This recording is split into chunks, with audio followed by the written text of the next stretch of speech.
Hey Kane, my name's Jordan. I really liked your video and thought you did a really good job explaining what you want to do career-wise after college. I think it's really cool that you work at a gun shop in Apex.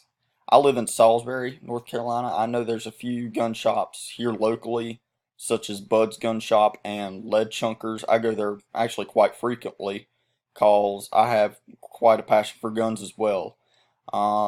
I know you had mentioned that you want to possibly be a sales representative for an agriculture corporation.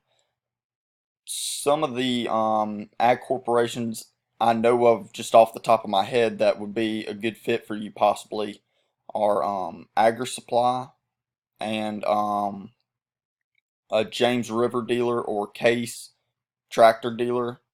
I think there's a lot of career opportunities within both of those companies.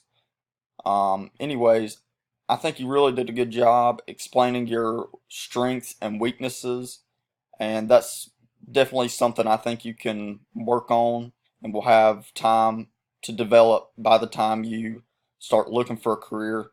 But, anyways, I think you did a really good job throughout your video, and I look forward to working with you the rest of the semester. Thanks.